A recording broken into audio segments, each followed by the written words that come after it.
Cricket ಜಗತ್ತಿನ interesting ಸುದ್ದಿಗಳನ್ನ quick ಆಗಿ ಹೇಳ್ತೇನೆ ಕ್ರಿಕೆಟ್ ರೌಂಡ್ ಅಪ್ ನಲ್ಲಿ. ನಾನು ಶಾಂತ. ನೀವು ಸುದ್ದಿಯಾನದ ಸಬ್ಸ್ಕ್ರೈಬರ್ ಆಗೋದಕ್ಕೆ ಮರಿಬೇಡಿ. ಆರ್ಸಿಬಿಗೆ ಹೊಸ ನಾಯಕನ ಘೋಷಣೆ ಆಗ್ತಾ ಇದ್ದಂತೆ ಫ್ರಾಂಚೈಸಿ ಇಂಟ್ರೆಸ್ಟಿಂಗ್ ಪೋಸ್ಟ್ ಒಂದನ್ನು ಹಾಕಿದೆ. ರಜತ್ ಪಾಟೀದಾರ್ ಆರ್ಸಿಬಿ ತಂಡದ ಅರ್ಜುನ ಆಗಿದ್ರೆ ವಿರಾಟ್ ಕೊಹ್ಲಿ ಶ್ರೀಕೃಷ್ಣ ಅಂತ ಪೋಸ್ಟ್ ಅನ್ನು ಹಾಕಲಾಗಿತ್ತು.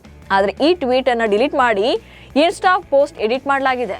ಇದರಲ್ಲಿ ಮಹಾಭಾರತ ಯುದ್ಧಕ್ಕೆ ವೇದಿಕೆ ಸಜ್ಜಾಗಿದೆ. ಯುದ್ಧಕ್ಕೆ ಹೊರಟ ವಿರಾಟ್ ಕೊಹ್ಲಿ ರಥವನ್ನು ಮುನ್ನಡೆಸ್ತಾ ಇದ್ರೆ ರಜತ್ ಪಾಟೀದಾರ್ ಅವರು ಬತ್ತಳಿಕೆಯಲ್ಲಿ ಬಾಣ ತುಂಬಿಕೊಂಡು ಗುರಿಯತ್ತ ಚಿತ್ತ ನೆಟ್ಟಿದ್ದಾರೆ. ಶ್ರೀ ಕೃಷ್ಣಾರ್ಜುನರ ಜೋಡಿಯಂತೆ ಆರ್ಸಿಬಿ ಈ ಬಾರಿ ಯಶಸ್ವಿಯಾಗಿ ಕಪ್ ಗೆಲ್ಲಲಿದೆ ಎಂಬ ಅರ್ಥದಲ್ಲಿ ಈ ಪೋಸ್ಟ್ ಅನ್ನು ಹಾಕಲಾಗಿದೆ.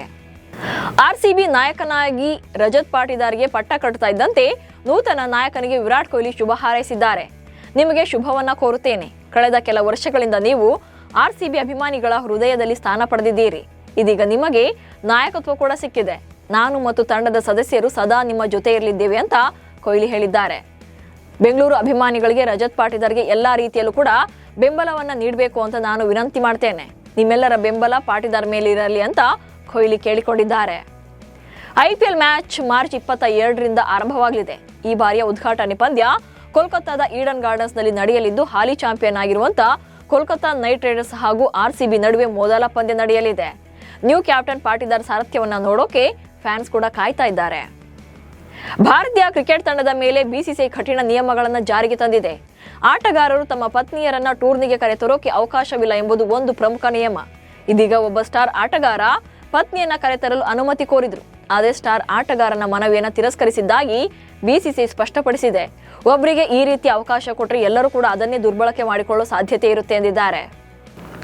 ಚಾಂಪಿಯನ್ಸ್ ಟ್ರೋಫಿಯಲ್ಲಿ ವಿಕೆಟ್ ಕೀಪರ್ ಆಗಿ ಮೊದಲ ಆದ್ಯತೆಯೇ ಕೆಎಲ್ ರಾಹುಲ್ ಅಂತ ಹೇಳುವ ಮೂಲಕ ಕೋಚ್ ಗೌತಮ್ ಗಂಭೀರ್ ಅನಗತ್ಯ ವಿವಾದಗಳಿಗೆ ತೆರೆ ಎಳೆದಿದ್ದಾರೆ. ಈ ವೇಳೆ ವಿಕೆಟ್ ಕೀಪರ್ ವಿಚಾರದಲ್ಲಿ ನಿಮ್ಮ ಆಯ್ಕೆ ಯಾವುದು ಎಂಬ ಪ್ರಶ್ನೆಗೆ ಉತ್ತರಿಸಿರುವಂತಹ ಗಂಭೀರ್, ತಂಡದಲ್ಲಿ ಇಬ್ಬರು ವಿಕೆಟ್ ಕೀಪರ್ಗಳಿದ್ದಾರೆ. ಚಾಂಪಿಯನ್ಸ್ ಟ್ರೋಫಿಯಲ್ಲಿ ನಮ್ಮ ಮೊದಲ ಆದ್ಯತೆಯೇ ಕೆಎಲ್ ರಾಹುಲ್. ಪಂತ್ ಆಡಬಾರ್ದು ಅಂತೇನಿಲ್ಲ, ಅವರಿಗೆ ಅವಕಾಶ ಸಿಕ್ಕರೆ ಖಂಡಿತ ಅವರನ್ನ ಬಳಸಿಕೊಳ್ತೇವೆ ಎಂದು ಗಂಭೀರ್ ಹೇಳಿದ್ದಾರೆ. ಕೆವಿನ್ ಪೀಟರ್ಸನ್ ಅವರು Bharat versus England ODI series ನಲ್ಲಿ ಕಮೆಂಟೇಟರ್ ಆಗಿದ್ರು. ಇಂಗ್ಲೆಂಡ್ನ ಮಾಜಿ ಕ್ಯಾಪ್ಟನ್ ಆಗಿರುವಂತಹ ಅವರು ಕೊಹ್ಲಿಯಿಂದ ಜೆರ್ಸಿ ಪಡೆದಿದ್ದಾರೆ.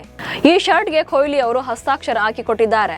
ಇದನ್ನ ಕೆವಿನ್ ಅವರು ಮಗ ಡೈಲನ್ಗೆ ನೀಡಿದ್ದಾರೆ. ಮಗ ಶರ್ಟ್ ಹಾಕಿ ನಿಂತಿರೋ ಫೋಟೋಗಳನ್ನ ಇನ್ಸ್ಟಾಗ್ರಾಂನಲ್ಲಿ ಕೆವಿನ್ ಹಂಚಿಕೊಂಡಿದ್ದಾರೆ.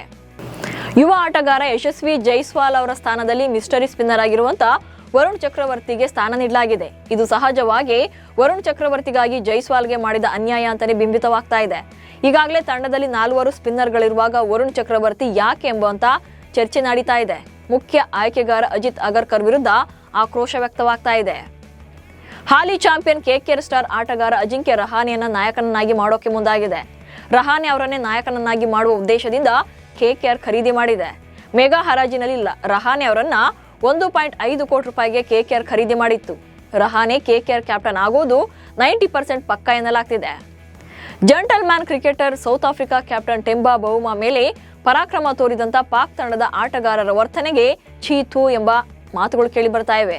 ಜೊತೆಗೆ ಪಾಕಿಗಳ ಕಿಡಿಗೇಡಿ ಸೆಲೆಬ್ರೇಷನ್ಗೆ ICC ಕೂಡ ದಂಡದ ಬರೆ ಎಳೆದಿದೆ. ನೀತಿ ಸಂಹಿತೆ ಉಲ್ಲಂಘನೆ ಮಾಡಿದ್ದಕ್ಕಾಗಿ ಶಾಹಿನ್ ಅಫ್ರಿದಿ, ಸೌದ್ ಶಕೀಲ್ ಹಾಗೆ ಕಮ್ರಾನ್ ಗುಲಾಮ್ಗೆ ದಂಡ ವಿಧಿಸಿದೆ.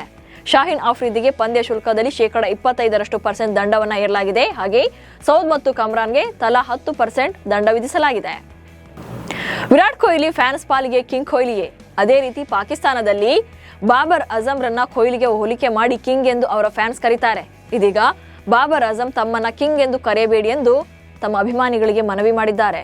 ಪತ್ರಕರ್ತರೊಂದಿಗೆ ಮಾತನಾಡಿದಂತ ಬಾಬರ್, ದಯವಿಟ್ಟು ನನ್ನನ್ನ ಕಿಂಗ್ ಎಂದು ಕರೆಯೋದನ್ನ ನಿಲ್ಲಿಸಿಬಿಡಿ. ನಾನು ಕಿಂಗ್ ಅಲ್ಲ, ನಾನು ಇನ್ನೂ ಕೂಡ ಆ ಮಟ್ಟಕ್ಕೆ ತಲುಪಿಲ್ಲ ಎಂದಿದ್ದಾರೆ. ಇವಿಷ್ಟು ಇವತ್ತಿನ ಕ್ರಿಕೆಟ್ ರೌಂಡ್ ಅಪ್ ಸುದ್ದಿಗಳು. ನಮಸ್ಕಾರ.